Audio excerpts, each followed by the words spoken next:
promis être live et donc, quelles que soient les difficultés que l'on a, je tiens ma parole et puis celle-ci, du moins, est actée. Donc, voilà, je suis live maintenant. Nous avons dit 20 heures, je croyais que ce serait sur la télévision, mais nous avons encore des problèmes avec la télévision. Comme vous savez, c'est l'été, donc ce sont les vacances. Et ça veut donc dire que, c'est-à-dire le staff en fait général de JCTV est en vacances. C'est la tradition française que nous avons. C'est pas la tradition américaine, c'est la tradition française ou bien européenne. Donc nous travaillons avec une aile, mais ça ne veut pas dire que les questions que nous posons ne devront pas être prises au sérieux, parce qu'il s'agit maintenant de pouvoir réorienter la conversation de notre pays en général afin de la mettre sur des rails moraux qui sont essentiels et afin qu'il y ait une adéquation entre ce qui se dit à l'étranger, ce qui se fait à l'étranger et ce qui se dit et se fait au Cameroun. Donc, c'est cette adéquation-là que je suis en train d'essayer de mettre en branle. Parce que quiconque regarde ce qui se passe au Cameroun s'est sans doute rendu compte qu'il y a une division discursive qui est un peu classique en tyrannie, c'est-à-dire ce qui se passe au Cameroun, ce dont on parle au Cameroun, c'est comme si c'était sur la planète Mars, c'est comme si c'est comme si le monde entier n'existait pas. Et ce dont on parle à l'étranger n'apparaît même pas dans les journaux au Cameroun. Donc, c'est une manifestation spécifique d'un mal, de quelque chose qui ne fonctionne pas. C'est-à-dire qu'il y a une division discursive entre, d'une part, ceux du pays et d'autre part, ceux de l'étranger, entre les décisions qui sont prises au pays et les décisions qui sont prises à l'étranger. Alors, je vais prendre un exemple. Je vais prendre l'exemple des lois qui sont introduites au Congrès américain. Elles n'apparaissent même pas dans les journaux au pays. C'est-à-dire qu'au pays, on n'en parle même pas du tout. C'est comme si ça n'existait pas du tout. C'est comme si ça n'avait aucune signification. De même, ce qui se passe en Europe avec la réunion du Conseil européen, les décisions qui sont prises, au Cameroun, on n'en parle pas du tout. La suspension de l'aide militaire, du moins camerounaise, qui a des conséquences extraordinaires parce qu'après tout, l'aide militaire, c'est le fondement de la relation entre le Cameroun et puis l'Occident, spécifiquement les États-Unis. Bien, les États-Unis décident de suspendre leur aide militaire au Cameroun. Et au Cameroun, on n'en parle pas du tout. C'est comme si ça n'existait pas. De même, vous voyez le président camerounais qui est là, il est dans son palais, il est caché dans son palais là. C'est-à-dire, c'est comme si le monde entier n'existait pas pour lui. Le monde est en train de tourner. Lui, il a son agenda là. On ne sait pas ce qu'il fait. Il ne fait aucune communication. Mais on voit seulement sa photo qui est partout. Vous voyez, c'est un peu classique dans toutes les tyrannies. C'est-à-dire qu'il y a une division fondamentale entre le discours de la propagande et la vérité de ce qui se passe. C'est pourquoi d'habitude, la libération des gens de la tyrannie se passe par la guerre. C'est-à-dire qu'ils sont toujours surpris que soudain, le monde leur tombe sur la tête. Et l'exemple classique ici, c'est un peu l'Allemagne. En fait, c'est toujours l'Allemagne. L'Allemagne sous Hitler, où la libération même des Allemands en 1945, il avait fallu qu'on les prenne individuellement et qu'on les amène dans des camps de concentration pour qu'ils voient d'eux-mêmes ce qui se passait dans leur propre pays et pour qu'ils se réveillent. Et en fait, pour qu'ils comprennent qu'ils ont été responsables d'un crime. Donc, vous voyez cette mise en captivité du Cameroun, de la scène publique camerounaise, parce que a des conséquences dramatiques. Et je le dis en insistant sur ces conséquences dramatiques-là, parce que ce sont des lois qui sont prises. Par exemple, lorsque le Congrès américain prend des lois, ce sont des lois qui ont des conséquences immédiates. L'une de ces lois, par exemple, c'est de faire que le sujet du Cameroun soit tablé au Conseil de sécurité. Et donc, l'une de ces lois du Conseil de sécurité, c'est fait, par exemple, le dossier du Cameroun aille à la Cour pénale internationale. Ce sont des chemins légaux qui ont des conséquences dramatiques sur autant les gens qui sont au pouvoir au Cameroun que, évidemment, les gens qui vivent au Cameroun, c'est-à-dire les gens en général, parce qu'aucun d'entre nous ne peut esquiver le fait, par exemple, que l'on traite du Cameroun au Conseil de sécurité, ou bien que l'on traite du Cameroun à la Cour pénale internationale, parce que les conséquences, c'est, par exemple, qu'il y a des gens au Cameroun qui seront arrêtés, il y a des gens au Cameroun qui seront jugés, il y a des gens au Cameroun qui seront condamnés, et surtout des gens qui sont au pouvoir. Donc, vous voyez, ce sont des questions qui sont essentielles. Ce sont des questions qui font que ça crée une certaine, comment dire, ça crée une certaine nécessité de voir ce qui se passe à l'étranger, mais aussi en même temps de relier ce qui se passe à l'étranger avec ce qui se passe au Cameroun. Donc, ces deux choses-là sont essentielles. On peut évidemment dire qu'aujourd'hui, on ne peut plus rien cacher, que tout ce qui se passe apparaît dans les médias sociaux et que quelqu'un qui est au Cameroun sait évidemment ce qui se passe à l'étranger. Mais vous voyez, une partie de votre impôt, une partie de l'impôt des Camerounais est utilisée pour financer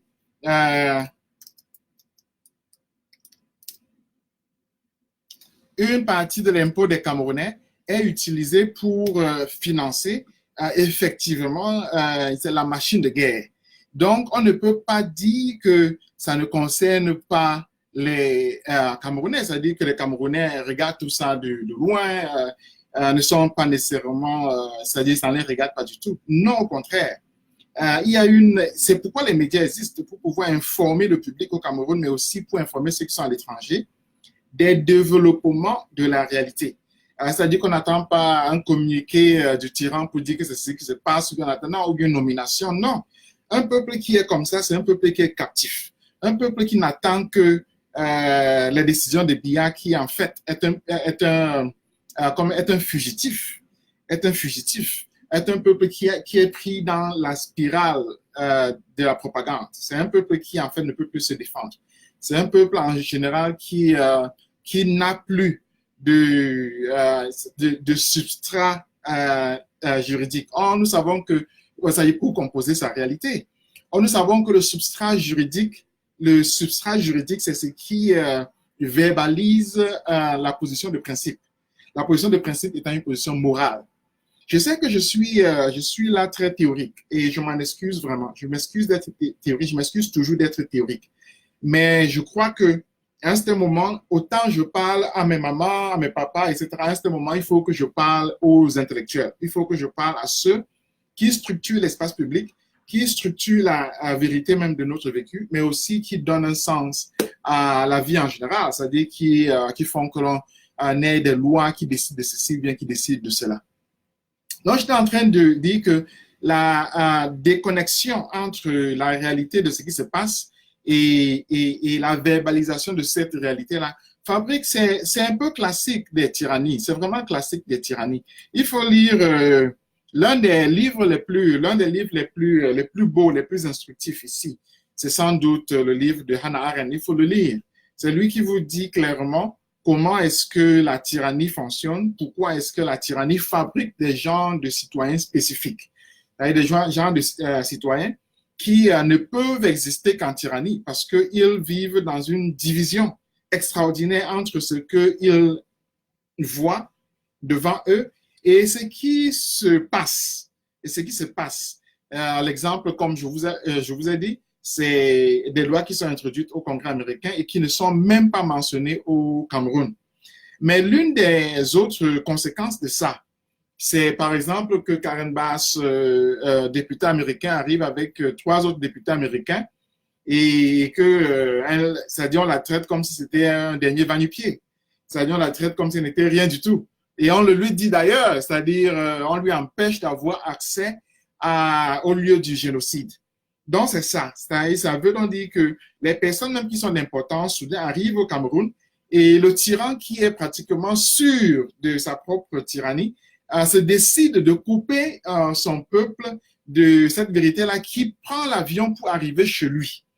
Vous voyez donc la décision d'interdire à quelqu'un qui vient en fait témoigner pour le Cameroun parce que Karen Bass, lorsqu'elle arrive, elle est noire américaine. Et donc, elle n'a aucun avantage singulier à ne pas être pour le Cameroun parce qu'elle est noire. Donc, d'emblée, elle est l'ambassadrice de la race noire, l'ambassadrice de l'Afrique, l'ambassadrice du Cameroun. Donc, Lorsqu'elle arrive au Cameroun et qu'on lui interdise l'accès à l'espace qu'elle veut voir, ça veut donc dire que le gouvernement camerounais a beaucoup de choses à se reprocher. Ça veut donc dire que le gouvernement camerounais ne veut pas que l'on voit ce qui se passe. C'est-à-dire que le gouvernement camerounais veut maintenir cette division-là, cette division, on dirait, heuristique, entre d'une part la réalité du vécu et puis d'autre part la verbalisation de ce vécu-là en termes de médias, en termes de propagande, en termes de littérature, etc., etc. Vous voyez, c'est un peu ça, cette déconnexion-là. Et cette déconnexion-là, ça peut être exponentielle, elle peut vraiment être exponentielle. Et son exponentialité, c'est-à-dire le fait que ça devienne grave, ça devienne vraiment exagéré, fait que le citoyen lambda ne se rend même pas compte qu'il est en train de commettre un crime. C'est-à-dire que c'est un peu comme un enfant. Un enfant, par exemple, je m'excuse, un enfant lorsqu'il renverse quelque chose, lorsqu'il traverse la route, il ne sait pas qu'il est en train de se mettre en danger. Un enfant, lorsqu'il renverse quelque chose, il ne sait pas que cette chose-là peut se casser. Un enfant, lorsqu'il, je ne sais pas trop, lorsqu'il fait quelque chose, il ne sait pas. Donc, il lui manque la conscience de la réalité de ce qui se passe. Et donc, l'enfant commet donc un crime sans le savoir. L'enfant pose des actes sans savoir la conséquence de ceux-ci. L'enfant, c'est-à-dire détruit des choses sans savoir la conséquence de ceci. Et donc, pour pouvoir rendre le génocide possible, il faut transformer les citoyens en enfants. Il faut faire de telle sorte qu'ils acceptent le crime comme étant la seule possibilité possible, comme étant la seule chose possible. Ils acceptent donc le crime de masse comme étant la chose qui est nécessaire, qui est juste.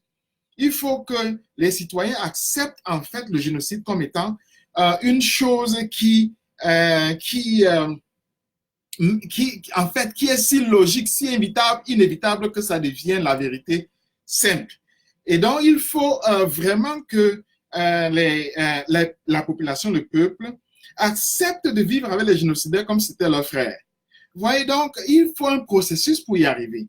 Il faut que l'État se soit organisé de telle sorte que toute la sphère publique soit dirigée vers le génocide, soit organisée vers le génocide, marche vers le génocide.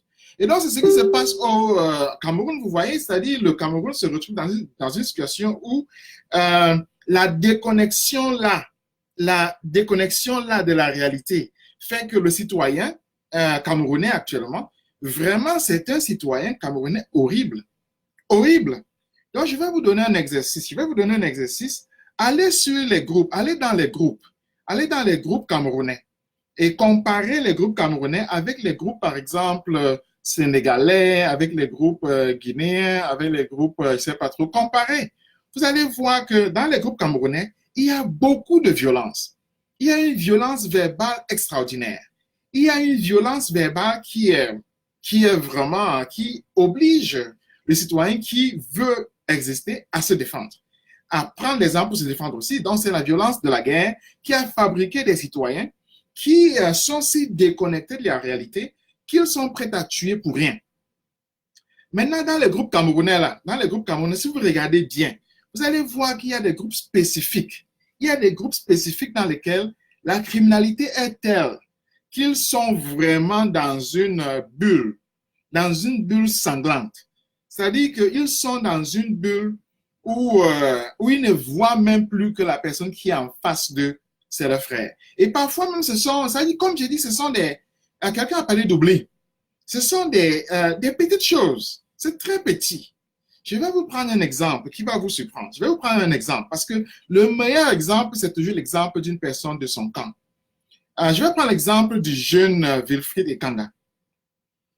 N'est-ce pas? Vous connaissez le jeune Wilfried Ekanga. Je vais prendre le jeune Wilfried Ekanga. N'est-ce pas? Son nom dit clairement qu'il est du centre sur quelque chose de la jungle là. Bref, c'est un boulot. Ou bien c'est un Béti, ou bien c'est un Ekang, disons comme ça, comme il se nomme. Je vais prendre Wilfried Ekanga. OK? Je vais prendre Wilfried Ekanga. Vous avez bien compris. Je prends Wilfried Ekanga. OK? Donc, je vais baser mon argumentaire sur l'exemple de Wilfried Ekanga. Déjà parce que ça s'est passé ces derniers jours-ci, c'est-à-dire aujourd'hui, mais surtout parce que c'est emblématique du citoyen camerounais. C'est emblématique du citoyen camerounais qui est devenu un enfant de la tyrannie, qui est devenu si captif de la tyrannie qu'il se rend plus compte de la criminalité dans laquelle il vit. Personne d'entre nous, je prends Wilfrid Ekanga parce que personne d'entre nous ne peut lui reprocher d'être méchant, d'être de mauvaise volonté. Il a montré, il est un des rares à avoir montré qu'avec très peu de moyens, on peut faire beaucoup de choses. Et moi, je l'applaudis pour sa campagne de recrutement, n'est-ce pas, adhésion massive, comme il disait, au MRC. Je l'applaudis vraiment pour ça. Et donc, lorsque vous réfléchissez, peu de personnes ont pu faire avec très peu de moyens ce qu'il a fait. En plus, c'est un étudiant, donc il n'a rien du tout. Lorsque je vois ses vidéos, je ne regarde pas beaucoup les vidéos, mais lorsque je vois ses vidéos, vous voyez sa chambre, c'est une chambre, c'est quelques mètres carrés, là, ce n'est même pas comme ce bureau-ci. Donc, il n'a même pas les moyens, de se louer un bureau, une chambre qui est l'espace de ce bureau-ci. Donc, Wilfrid Ekanga, c'est quelqu'un qui est pauvre, c'est quelqu'un qui n'a rien du tout. Vous voyez, il est de nationalité camerounaise, il vit en Allemagne. Donc, c'est quelqu'un qui vraiment est un étudiant. Moi, j'ai des centaines d'étudiants comme lui. Bref, vraiment, je le félicite et j'estime que si tous les Camerounais étaient comme lui, on serait quelque part. Mais voilà, mon sujet aujourd'hui, je le prends comme exemple. Et comme je dis, je prends un exemple vraiment simple. Un exemple simple, n'est-ce pas? Un exemple très simple sur lequel il y a au moins, il y a au moins la certitude qu'on ne peut pas lui reprocher beaucoup de choses et qu'il est de bonne volonté. Et qu'il ne s'engage pas ni pour l'argent, ni pour sa tribu, ni pour quoi que ce soit. Il est vraiment bon. C'est le Camerounais exemplaire. C'est le citoyen camerounais vraiment que l'on recherche. C'est quelqu'un que chacun d'entre nous montrerait comme exemple. Voilà. Dans la même ville où il est, dans le même pays où il est, Wilfrid Ekanga, dans le même pays où il est, il y a un autre Wilfrid. C'est un autre Wilfrid qui, lui, par contre, est Bamileke. Il s'appelle Wilfrid Siwe. J'ai déjà parlé de Wilfrid Siwe ici, et plusieurs fois d'ailleurs. Pourquoi j'ai parlé de Wilfrid Siwe? Déjà parce qu'on m'a envoyé son dossier juridique, mais aussi parce que sa femme m'a appelé. Parce que sa femme m'a recherché, m'a appelé de partout, ce qui fait que je suis obligé de suivre son cas. C'est comme ça que ça se passe. Les gens m'appellent, etc. Bref, concierge de la République. Il n'y a aucun cas qui ne vienne ici. Et avant que je n'aie ce bureau-ci, les cas venaient dans mon bureau en général. Donc, sa femme m'a appelé. Elle m'a dit que ce n'est pas normal. Sa femme est togolaise. Sa femme m'a donc appelé. Elle m'a dit que ce n'est pas normal. Qu'elle est allée au Cameroun. On a arrêté son mari. On a jeté son mari. On a arrêté son mari même avec les enfants. Les deux enfants. Ils allaient au Cameroun en vacances. Wilfrid Siwe est un Camerounais de nationalité allemande. Moi, je suis un Camerounais de nationalité américaine. Vous voyez. Donc, on a le même niveau en termes de papier. Il n'a pas de problème de paperasse. Il a un boulot. C'est un ingénieur. Il travaille pour Siemens. C'est un ingénieur, je répète, il travaille pour Siemens. Siemens, c'est l'une des compagnies les plus musclées en Allemagne. Donc, c'est quelqu'un qui a un bon salaire. Lorsqu'il s'en va au Cameroun, c'est lui qui gère tout le monde. Lorsqu'il s'en va au Cameroun, c'est Wilfrid Siwe qui gère tout le monde parce qu'il a des moyens. Il est bien situé. Il n'a pas de problème. Il a un salaire. Alors, Wilfrid Siwe qui a une nationalité qui n'a pas de problème, qui a un salaire, un boulot, il s'en va au Cameroun, il est arrêté parce qu'il a fait une photo, c'est-à-dire parce qu'il a pris un appareil comme celui-ci, et il a fait une photo lors du procès, n'est-ce pas, des militants qui ont été arrêtés le 26 janvier. En fait, lors de l'une de leurs apparitions au procès, il a fait une photo, ou bien quelques photos. On l'a arrêté, et donc, on l'accuse soudain d'avoir fait tout ce que la base a fait. On l'accuse d'avoir fait tout ce que la base a fait, d'avoir pissé sur la photo de Biya, d'avoir cassé l'ambassade, etc., etc. On l'arrête, on le jette en prison. Vous voyez comme j'ai dit. OK. Sa femme, donc, on le jette en prison. Jusqu'à présent, là, il est en prison. Plusieurs militants du MRC ont été libérés, non? Les militants du MRC ont été libérés, non? Ils ont été libérés, n'est-ce pas? Hein? Ils ont été libérés. C'est pas ça? Hein? Mais maintenant, celui qui a été maintenu en prison, celui qu'on a maintenu en prison, c'est Wilfrid Siwe. Il est toujours en prison. Pourquoi est-ce qu'il est en prison? Personne ne sait. Il est jugé par le tribunal militaire. Vous voyez, sa propre femme, sa femme qui est togolaise, elle a quitté le Cameroun par ses propres moyens. En fait, concrètement, l'ambassade d'Allemagne, parce qu'elle n'avait plus rien, elle a pris tout l'argent pour aider son mari, qui est pour Djoko par-ci par-là pour aider son mari. OK? Elle a pris son propre argent pour payer tout ça. Son mari a été arrêté, jeté en prison, etc. Maintenant, l'ambassade d'Allemagne, comme il est citoyen de nationalité américaine, il est bamileke de nationalité américaine, de nationalité allemande, l'ambassade d'Allemagne, n'est-ce pas, lui a tout simplement emprunté un peu d'argent. Je dis emprunter d'argent pour qu'elle paye son billet d'avion. Je n'ai pas dit que les Allemands ont payé son billet d'avion. Moi, si là, ce n'est pas l'Allemagne ce n'est pas les États-Unis qui ont payé mon billet d'avion, c'est le Cameroun qui a payé mon billet d'avion. Mais avec lui, le Cameroun l'a mis en prison et c'est la femme qui a payé elle-même son billet d'avion avec le billet d'avion des enfants pour rentrer au Cameroun, argent emprunté par l'Allemagne, pour rentrer en Allemagne, argent emprunté par l'Allemagne. Arrivé en Allemagne, là, les avocats qu'elle a, c'est elle qui paye encore ces avocats-là, c'est elle qui les paye. Elle n'a pas de salaire, c'est elle qui paye ces avocats-là. Hein?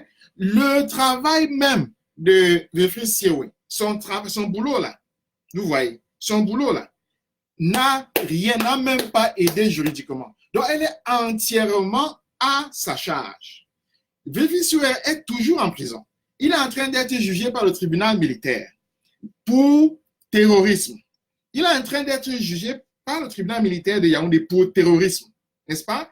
Parce qu'il est allé au Cameroun avec sa famille et il a pris une photo. Voilà. Là, c'est un Wilfried, n'est-ce pas? Wilfried Ekanga, il s'en va au Cameroun sans problème.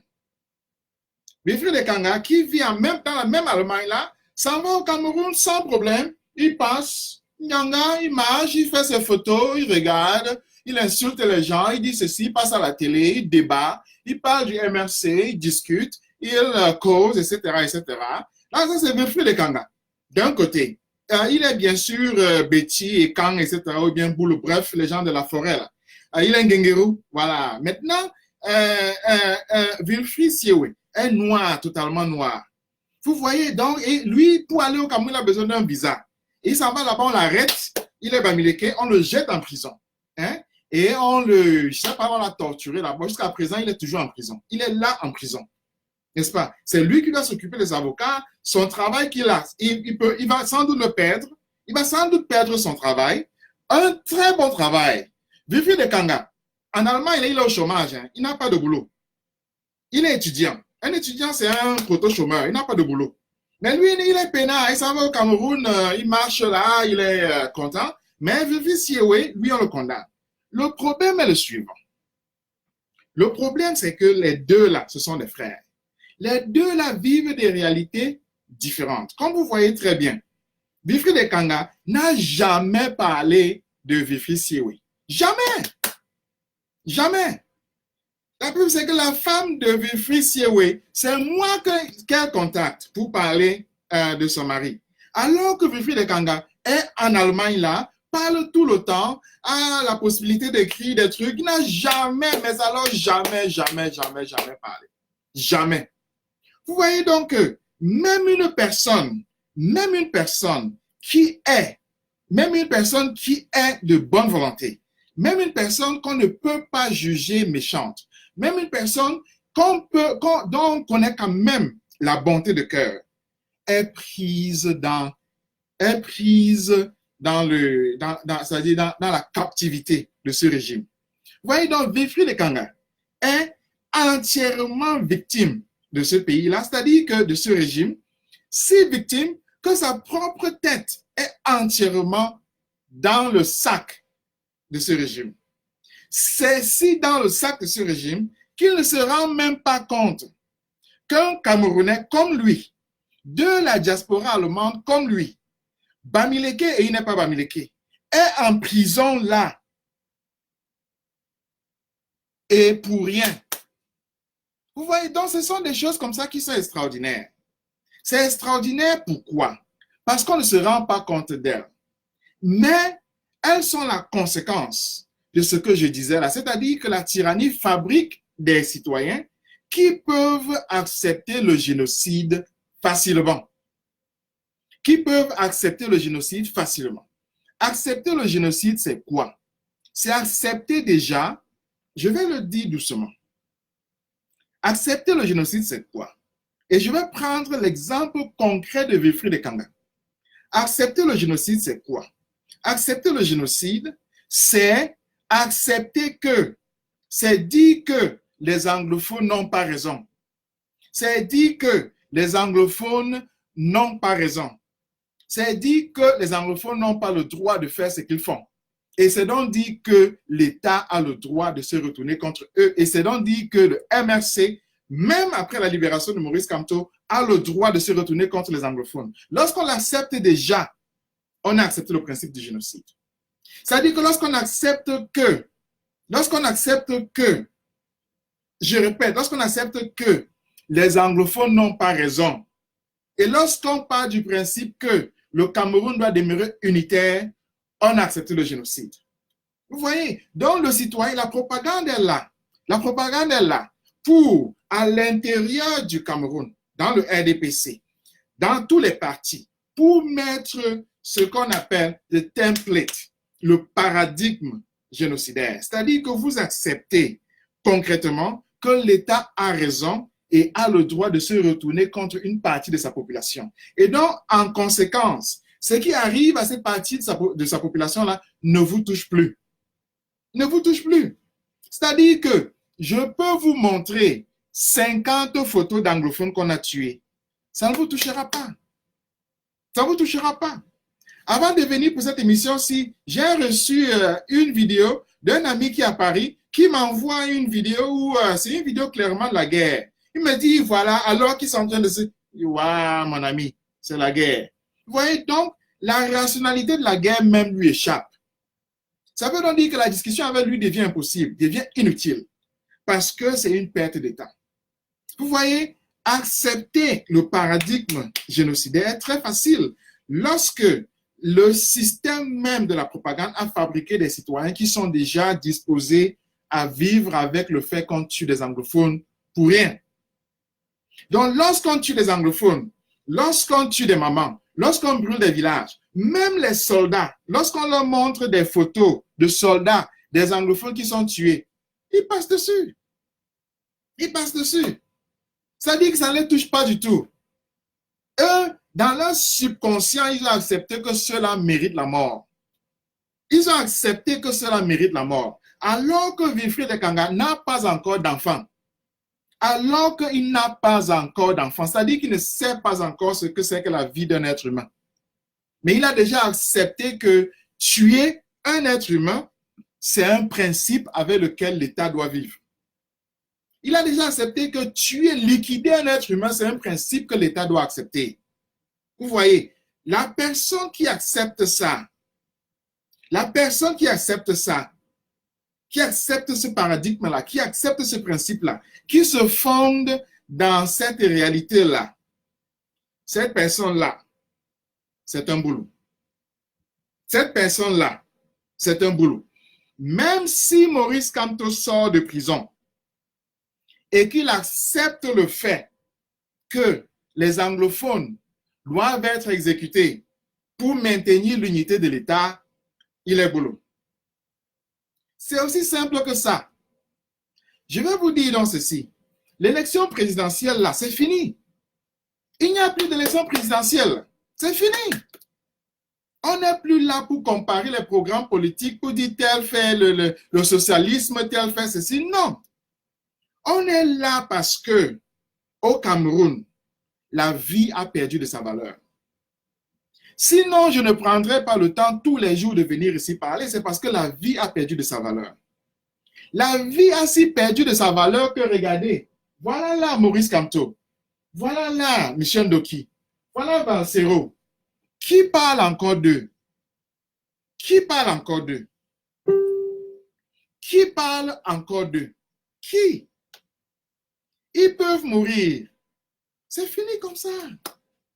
C'est fini comme ça. C'est si grave que les gens qui sortent de prison là, On gère ça de manière confidentielle. C'est-à-dire qu'ils sortent de prison comme si ce qu'ils avaient commis comme crime là, ou bien ce pourquoi ils sont allés en prison, était un crime individuel. Alors qu'ils sont allés en prison pour le bien commun. Vous comprenez qu'il n'y a même personne pour les acclamer ou les accueillir. Il n'y a personne pour leur offrir de l'eau. Il n'y a personne pour leur offrir à manger. Il n'y a personne en fin de compte pour leur dire nous sommes là. Ils sortent seuls. Et donc, si vous croyez que toutes les semaines là, les gens sortent seuls, vous croyez que lorsque Moïse Kamto va sortir de prison, il y aura beaucoup de gens? Vous croyez vraiment qu'il y aura beaucoup de gens? Vous croyez que lorsque Maurice Kamto va sortir de prison, il y aura un stade pour l'accueillir? Vous croyez que ce sera comme la sortie de Nelson Mandela? Vous croyez vraiment ça? Avec les prisonniers confidentiels là qui sortent? Voilà, c'est que la réalité a déjà accepté le fait génocidaire, a déjà accepté le fait que, n'est-ce pas, les anglophones là qu'on est en train de tuer, ils commettent un crime d'État. A déjà accepté le fait que même Maurice Kamto a commis un crime d'État. Donc, on accepte le fait que eux tous doivent être condamnés, eux tous doivent être punis. Pour preuve, lorsqu'ils sortent de prison, il n'y a même pas un comité d'accueil. Il n'y a même pas un comité d'accueil. Or, en prison, là, vous allez voir tous ceux qui sont en prison, là, tous ceux qui sont en prison, là, arrêtés depuis 2017. Depuis 2017. Tous ceux qui sont en prison, là, ils sont basés sur le faciès. Ils sont arrêtés basés sur le faciès. Donc, il n'y a aucune personne qui est en prison qui soit autrement que basée sur le faciès. Les anglophones qui constituent le groupe le plus vaste sont en prison parce qu'ils sont anglophones. Vous voyez, les anglophones qui sont le groupe le plus vaste sont en prison parce qu'ils sont anglophones. Il n'y a pas d'autre raison. Il n'y a pas d'autre raison que les anglophones soient en prison que le fait qu'ils soient anglophones. Les francophones qui sont en prison, la majorité d'entre eux, ce sont des Bamileke. Donc, vous avez deux groupes spécifiques qui sont en prison à cause du faciès, basés sur la sélection, qui les deux déjà sont des dispositifs génocidaires. Et ces deux choses-là n'alarment pas le citoyen, n'alarment pas le citoyen camerounais. Ne lui dit pas que le Cameroun est déjà entré dans un cycle génocidaire. Ne lui disent rien. En fait, il accepte ça. Il accepte ça. C'est-à-dire, pour lui, c'est la réalité normale. C'est comme si tu allais acheter les beignets. C'est comme si tu allais acheter le pain. C'est comme si tu conduisais ta voiture. Pour lui, c'est normal. Alors que devant lui, deux groupes spécifiques sont jetés en prison sur la base de la sélection et sur la base, n'est-ce pas, du crime de faciès. Donc, de la typification. Ces deux choses-là, ce qu'on appelle le stéréotype, la typification. On les a mis en prison sur la base de ça. Aucune de ces personnes-là, Wilfried Ekanga, s'il est en Allemagne et on le traite comme un noir, il va se plaindre de racisme. Mais au Cameroun, il accepte le fait que, un, l'armée commette une sélection et deux, une sélection des anglophones et puis des Bamileke, et puis deux, que cette armée-là mette des gens en prison sur la base du faciès. Parce que rien ne maintient Wilfried Siewe en prison que le fait qu'il soit Bamileke. Rien. Il n'a commis aucun crime. Faire une photo n'est pas un crime.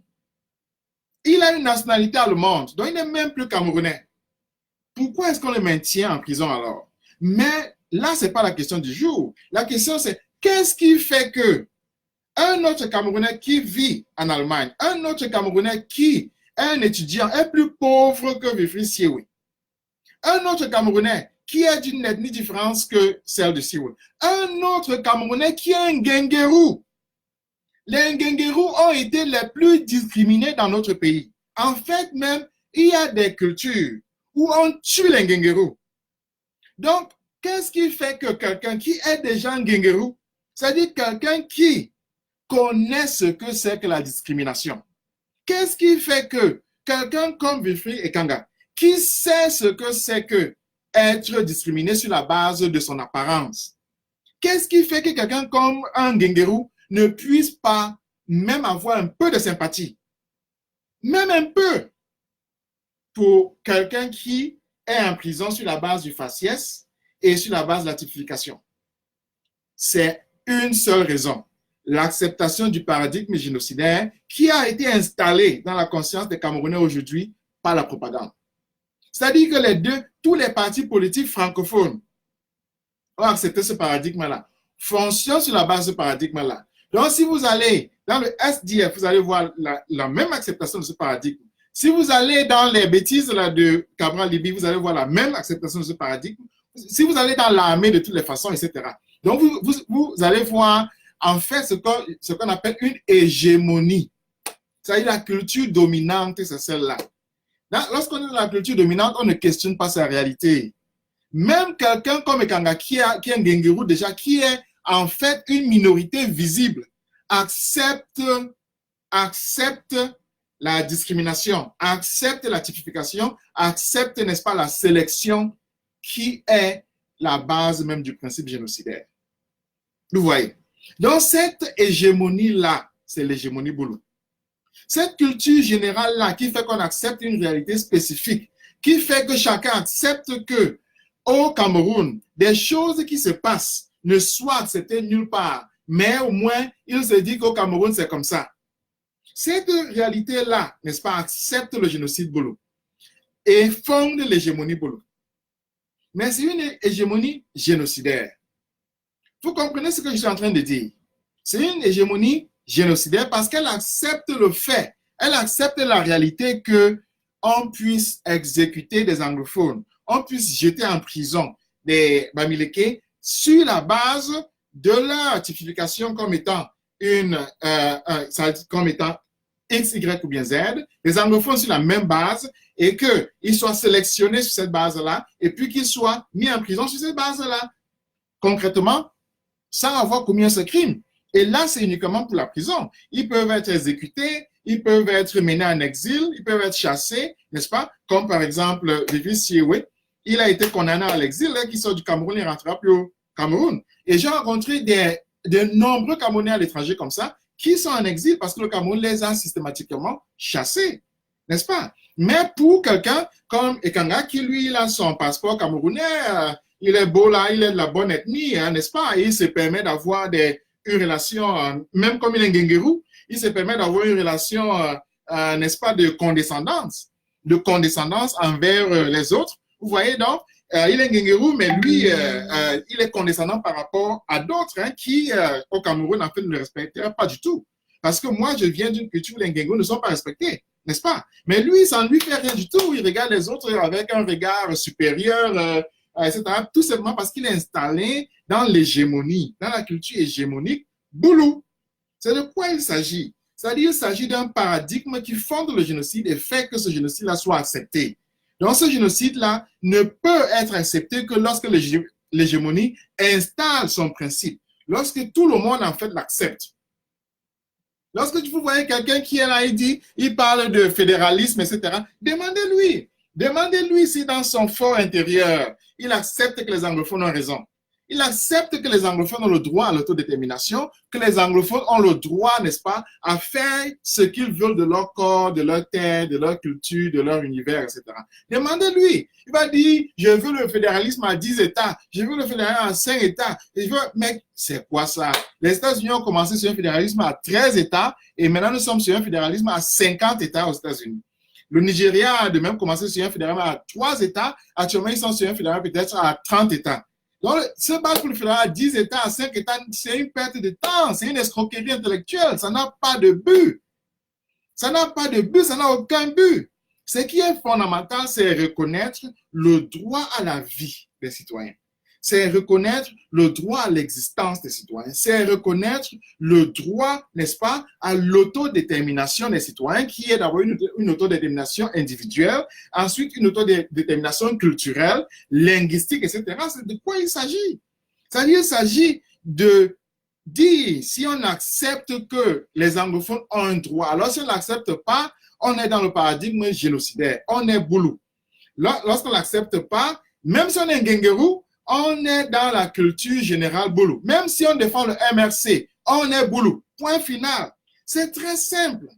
C'est vraiment aussi simple que ça. Donc, la question qui se pose aujourd'hui, je vais prendre les dernières 15 minutes pour vous expliquer ça et on n'en parle plus. La question qui se pose, c'est laquelle? Les Boulos, n'est-ce pas, c'est un groupe tribal, non? N'est-ce pas, c'est un groupe ethnique, non? OK. L'exemple simple, c'est que le génocide n'est pas toujours commis à partir du même principe, à partir du même groupe. On peut dire que les Allemands, c'est un parti politique. Clair! Les Allemands, c'est un parti politique, on est d'accord là-dessus. Il n'y a même pas de discussion, c'est un parti politique. C'est un parti politique qui n'avait jamais gagné d'élection en Allemagne, on est d'accord là-dessus. C'est un parti politique qui était minoritaire, mais c'est un parti politique qui était compris de centaines de milliers de personnes. Vous voyez. La question qui se pose, c'est de savoir si toutes ces centaines de milliers de personnes étaient Hitler, si toutes ces centaines de milliers de personnes étaient au niveau de la culture dominante, c'est-à-dire de la hiérarchie dominante du parti nazi. Non, non. Il y avait en Allemagne ce qu'on appelle Mitmacher. Mitmacher. Quelque chose dans l'Allemagne, c'est que c'est un pays que moi je connais très bien. J'ai enseigné à Berlin pendant quand même 2 ans. J'ai enseigné à Francfort pendant à peu près 5 ans. Donc c'est un pays qui est chez moi. Je parle allemand couramment. Je suis chez moi en allemand. Donc, il y avait dans la culture nazie ce qu'on appelait les Mitmacher, c'est-à-dire des gens qui sont des petits, etc., qui en fait souffrent. C'est-à-dire qu'ils n'ont rien du tout, mais ils sont des nazis. Donc, ils supportent Hitler. Chez les Boulos, c'est comme ça. Il y a des gens qui profitent du système, c'est clair, mais plus on descend, plus il y a des gens qui n'en profitent pas, mais qui supportent ce système-là. Donc, il y a cette carapace-là, et ça, c'est fondamental. Il faut commencer avec elle. Donc, il est hors de question que l'on me dise, que les Boulos ne commettent pas un génocide parce que c'est eux qui ont la carapace. Tous ne sont pas au niveau de ceux qui dirigent. C'est impossible. Tout le monde ne peut pas diriger. C'est impossible. Tout le monde ne peut pas diriger. Mais en même temps, plus on descend, plus on se rend compte que dans cette tribu-là, dans cette ethnie-là, évidemment, la responsabilité par rapport à ce qui se passe dans le nord-ouest et le sud-ouest est acceptée. L'un des exemples est vraiment simple. Lorsque vous voyez le recrutement dans l'armée qui a eu lieu l'année passée, dans l'armée, il y a eu le tour du pays. Betty Assomo avait eu l'idée extraordinaire de faire le tour du pays pour le recrutement. Vous avez vu dans le sud, mais les rangs étaient les plus longs. Vous avez vu vous-même. Cependant, ce qui est important, c'est moins ce qu'il y avait dans le sud que aussi ce qui s'est passé au nord-ouest et au sud-ouest. Au nord-ouest et au sud-ouest, on n'avait vu personne. Il n'y avait personne. Personne n'est venu. C'était si grave au nord-ouest et au sud-ouest que les gens sont plutôt allés, en fait, que l'armée, lors de son recrutement, est plutôt allée à Douala recruter des gens. Vous voyez donc que la culture génocidaire a pris pied dans l'ethnie, dans la tribu Boulou, dans les gens de Meyomessala, dans les gens de Mvomeka, de Sanmelima, de Bolova. La culture génocidaire a pris pied là. C'est de là que vient la racine. C'est de là que vient la racine. Et si quelqu'un en discute, vous allez voir les ramifications de cela qui se retrouvent dans plusieurs structures administratives, militaires, etc. Mais c'est ethniquement Boulou. D'abord, il y a bien sûr des alliés qui sont des alliés d'autres tribus parce qu'aucun pouvoir ne peut survivre sans des alliés, c'est impossible. De même, les nazis ne pouvaient pas survivre sans des alliés, c'est impossible. Les nazis avaient des alliés, y compris même parmi les juifs. Ce qu'on appelait le Judenrat était un allié des nazis. Donc, il faut toujours savoir que lorsqu'on parle de culture génocidaire, c'est quelque chose qui est structuré, mais c'est quelque chose qui a une base. Donc, la base là, c'est ethniquement Boulou. C'est ça, les criminels, les sanglants, c'est eux. Ce sont ces gens-là qui commettent le génocide, c'est eux spécifiquement. Et c'est eux qui ont établi une culture générale du génocide qui fait que même les gens de bonne volonté se retrouvent pris dans cet engrenage. C'est-à-dire que les gens de bonne volonté acceptent le principe que l'on puisse tuer leurs propres frères. C'est-à-dire que des gens de bonne volonté qui viennent de cette région-là, qui viennent de cette tribu-là, qui viennent de cette jungle-là, acceptent le principe que l'on puisse tuer leurs propres frères, que l'on puisse mettre leurs propres frères en prison, et donc ils ne m'en parlent même pas. C'est-à-dire que ça ne les touche pas du tout. Ils sont entièrement indifférents. C'est-à-dire vraiment qu'ils vont parler de tout, mais ils ne vont jamais voir ça. C'est comme quelqu'un qui entre dans une maison. Il entre dans une maison, il regarde tout, mais il ne voit pas l'enfant. Mais l'enfant le voit. Vous avez déjà vu ça, non? Quelqu'un qui est dans une maison, il marche comme ça, il marche, mais il ne voit pas l'enfant. Mais l'enfant le voit. C'est de quoi il s'agit. C'est que cette personne-là a été aveuglée par le système dans lequel elle se retrouve, le système de la maison. Mais il n'a pas vu l'enfant. C'est de quoi il s'agit? C'est-à-dire que quelqu'un qui est dans la culture hégémonique boulot, génocidaire, ne voit pas que les anglophones sont en train d'être tués, ne voit pas que les anglophones sont en train d'être génocidés, ne voit pas que les Bamileke sont en train d'entrer dans ce même système génocidaire. Et donc, même s'il vit dans le même pays que quelqu'un comme Wilfrid Siwe, il sait lui-même qu'il est dans le vrai, mais il ne peut pas voir qu'il a accepté la structure génocidaire qui est hégémonique. C'est simple. C'est vraiment très simple. Donc, il est hors de question. Il est hors de question de dire que, n'est-ce pas, que c'est un parti politique parce que la structure génocidaire n'est pas toujours basée sur le même principe. Comme quoi, parce que les nazis étaient un parti politique, alors les Boulots vont aussi être un parti politique, mais non. Mais non, c'est une tribu bien précise. C'est une tribu bien précise qui établit des alliances. Qui établit des alliances et qui font qu'elles deviennent hégémoniques. Cette alliance-là dicte le comportement des gens, le comportement politique, dicte la réalité des gens, dicte même leur acceptation de la réalité. N'est-ce pas? Parce qu'ils marchent dans une maison et parce qu'ils sont dans cette maison-là, ils ne voient pas l'enfant. Ils ne voient pas l'enfant. Donc, c'est ça qui est fondamental. Et lorsqu'on se rend compte de ça, on se rend compte que la question la plus urgente de notre pays, la question fondamentale de notre pays, c'est comment arrêter le génocide. C'est comment arrêter le génocide, c'est ça la question. La question, ce n'est pas tel est du MRC, tel est du RDPC, tel est, etc., tel est du STF, tel est... Non! Le MRC n'a jamais donné la vie à un être humain. Quel est l'enfant que le MRC a accouché? Dites-moi, le MRC a accouché qui? Le MRC m'a accouché. Quand même. Le MRC a accouché quel enfant? Non, dites-moi. Le MRC a accouché qui? Le SDF a accouché qui?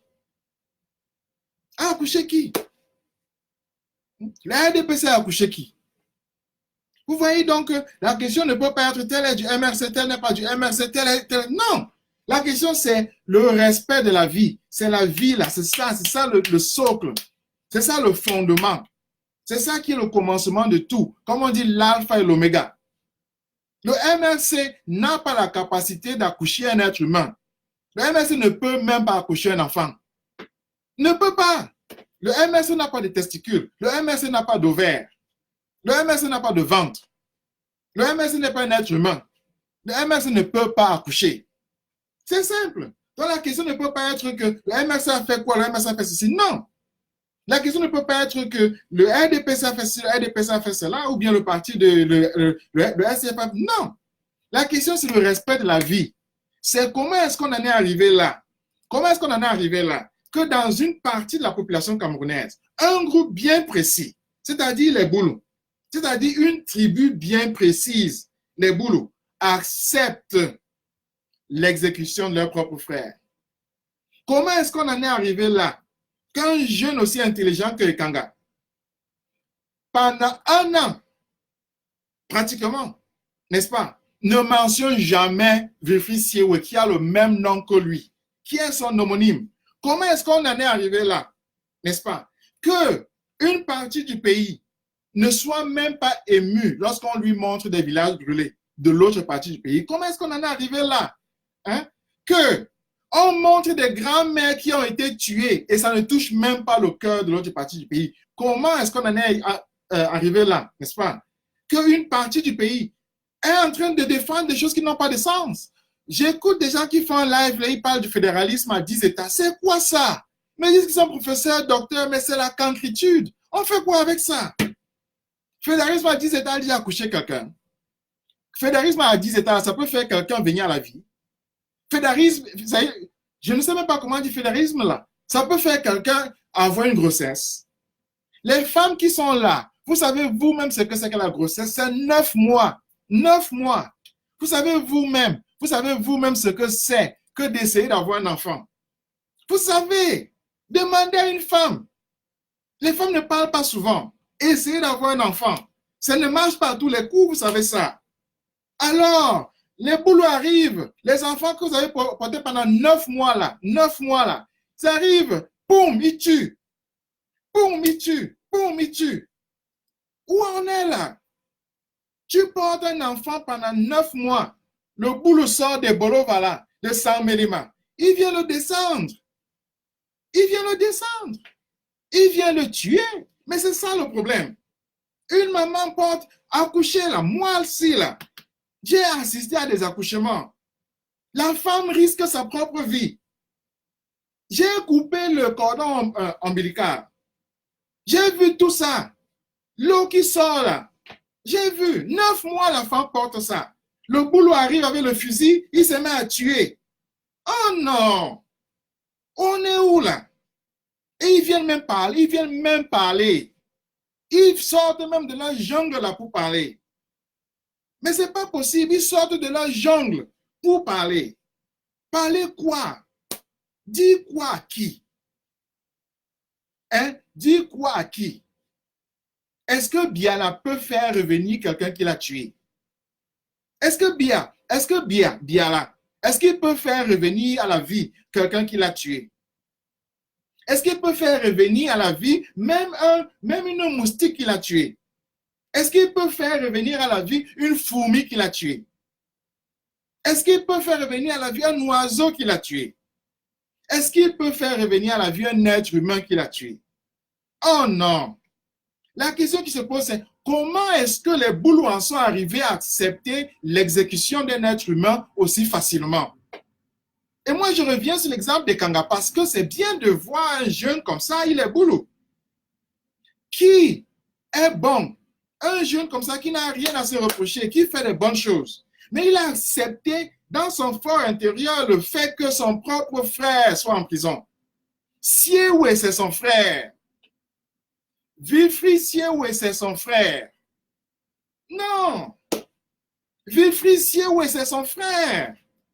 Mais vous voyez, il a accepté ça. Mais il doit pleurer, Kanga. Il est un Gengerou. J'ai dit qu'un Gengerou, on ne respecte les Gengerous, connaissent ce que c'est que la discrimination. Il n'y a personne qui peut vous parler de discrimination autant qu'un Gengerou. Il est un Gengerou. Mais il accepte lui-même, dans son principe, dans les choses qu'il fait, le fait que son propre frère soit en prison. Il accepte ça. Il accepte. La preuve, c'est qu'il n'a jamais parlé de Wilfried Siewe. Il n'a jamais. Parce que dans sa mentalité, il se dit que le programme politique du MRC demande de faire le fédéralisme à 10 États. Alors, dans ce fédéralisme à 10 États-là, n'est-ce pas, la personne qui est l'anglophone qui est peut-être intéressante, c'est Agbor Bala. Donc, on va toujours parler d'Agbor Bala tous les jours. Alors, il se dit que voilà, c'est Agbor Bala qui représente peut-être l'anglophone le plus fréquentable. Il se dit qu'Agbor Bala, c'est la personne qui présente le Cameroun uni. En fait, il se dit que le Cameroun doit être uni. Ça veut donc dire qu'il a accepté le principe que les autres anglophones là peuvent être tués. Il a accepté le principe que les autres anglophones là peuvent être tués. Et c'est ça. Il a accepté le principe génocidaire. Donc, il est boulot. C'est ça. C'est très simple. Donc, la question la question que je vais poser aujourd'hui, c'est celle de la responsabilité. Est-ce que les Boulous sont responsables du génocide qui se passe au Cameroun? Oui. Les Boulous sont responsables du génocide qui se passe au Cameroun. Et d'abord, des Boulous tribaux. Les Boulous tribaux, d'abord, eux, ils sont responsables à 100% du génocide qui se passe au Cameroun parce qu'ils ont accepté le principe hégémonique qu'une partie de la population du Cameroun peut être tuée, peut être liquidée. Ils sont responsables. Ils sont à 100% responsables de celui qui est au sommet, Biya, au plus petit. Au plus petit, ils sont tous responsables. Ils sont tous. J'ai dit qu'ils sont tous responsables. Parce qu'ils ont accepté, même ceux qui sont dans l'opposition, comme les Kangas, etc., ils ont accepté le principe génocidaire. Et c'est ça le crime. C'est ça le crime. Ils ont accepté, dans la Bible, je vais vous prendre la Bible. La Bible avait l'histoire de Caïn et son frère. Dieu a demandé à Caïn, où est ton frère? Donc moi, je veux que le jeune Ekanga, où est ton frère? C'est très simple. Où est ton frère? Où est ton frère? Where is your brother? Où est ton frère? Ton frère est en prison. Qu'est-ce que tu as fait pour le libérer? C'est ça la question. Elle est très simple. Qu'est-ce que tu as fait pour le libérer? Pourquoi est-ce que c'est moi, Patrice Nganan, qui vais m'occuper de sa libération? Pourquoi? Il est en Allemagne avec toi. Et c'est moi aux États-Unis qui vais me chercher sa libération. Pourquoi? Qu'est-ce que tu as fait de ton frère? C'est la question que je vous laisse là. Et cette question-là s'adresse à tous les Camerounais. Qu'est-ce que vous avez fait avec les anglophones? C'est une question générale. Qu'est-ce que vous avez fait avec les anglophones? Vous avez fait quoi? C'est ça. Qu'est-ce qui vous arrive? Au point où vous acceptez l'exécution des anglophones. Au point où vous acceptez le crime. Au point où vous acceptez le génocide. Qu'est-ce qui vous arrive? Qu'est-ce qui vous arrive? C'est la question très simple, c'est la question biblique. Dans la Bible, c'est écrit dedans. Caïn, qu'est-ce que tu as fait de ton frère? On va ouvrir ça, on peut mettre avec Bangourène. Vous avez des Bamouns là qui se sont réunis aux États-Unis pour accepter le crime à Bangourène, pour accepter l'exécution des gens à Bangourène. Qu'est-ce que vous avez fait des anglophones à Bangourène? La même chose.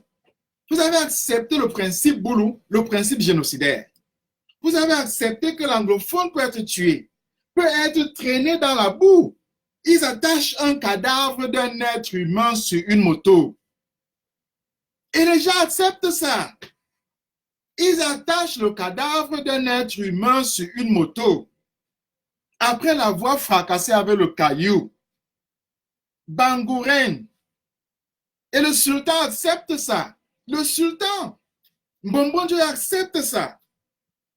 Et quand on accepte qu'on met les anglophones en prison, vous acceptez ça. Pourquoi? Parce qu'on ne vous pose pas les questions essentielles. Voilà la question essentielle. La question essentielle dans notre Cameroun maintenant, c'est la question du génocide. Qu'est-ce qu'on fait l'un avec l'autre? Pourquoi est-ce que dans ce Cameroun, on accepte l'exécution d'une partie de la population, l'exécution de masse de ceux-ci? Voilà la question. C'est une question simple. La question, ce n'est pas quel est le programme politique de Camto, quel est le programme politique du STF, quel est le programme politique... Non! C'est cosmétique. L'élection présidentielle est finie. C'est fini, ça, l'élection présidentielle. Maintenant, la question est systématique. C'est-à-dire, est-ce qu'on respecte la vie? C'est la question simple. La réponse à cette question-là, je l'avais déjà donnée il y a 2 ans. On ne peut pas sortir la culture génocidaire avec Biya comme président. C'est impossible. On ne peut pas sortir de la culture génocidaire avec Biya comme président. Je le répète encore. On ne peut pas sortir de la culture génocidaire avec Biya comme président. C'est impossible. Parce que c'est lui qui a injecté la culture génocidaire dans le Cameroun avec déjà le traitement qu'il a fait de Amadou Ahidjo, le traitement qu'il a fait des Ewondo, les Aïssim Vodo, etc., le traitement qu'il a fait des Aoussa, le traitement qu'il a fait des Bamileke, maintenant le traitement qu'il a fait des anglophones. Donc, on ne peut pas sortir de la culture génocidaire avec Biya comme président, c'est impossible. C'est impossible. Donc, pour sortir de la culture génocidaire, il faut tout simplement chasser Biya. C'est très simple. C'est très simple. Pour sortir de la culture génocidaire, il faut chasser Biya. Vous avez compris? Pour sortir de la culture génocidaire Boulou, il faut chasser Biya. C'est tout. Je répète encore. Pour sortir de la culture génocidaire Boulou, il faut chasser Biya. Parce que c'est lui qui est au sommet de la culture génocidaire Boulou. Parce que c'est lui qui est la gangrène génocidaire. Parce que c'est lui qui est la machine génocidaire. Pour sortir de la culture génocidaire Boulou, il faut chasser Biya. Je répète encore. Pour sortir de la culture génocidaire Boulou, il faut chasser Biya. C'est très simple. Pour sortir de la culture génocidaire Boulou, il faut chasser Biya. C'est tout ce que je voulais dire aujourd'hui. Je vous remercie beaucoup et je m'excuse encore des problèmes techniques. Nous allons les résoudre avec le temps, mais l'essentiel a été dit. Je voulais faire cette vidéo aussi je vous donne rendez-vous pour ceux qui sont aux États-Unis. Nous allons faire une conférence, n'est-ce pas, à la National Press Club à Washington, D.C. Donc, je vous donne rendez-vous le 24. Et donc, soyez là, soyez là, soyez là. Merci beaucoup. C'est 1 heure de temps seulement. Merci beaucoup et à plus. Nous sommes ensemble. Nous sommes ensemble.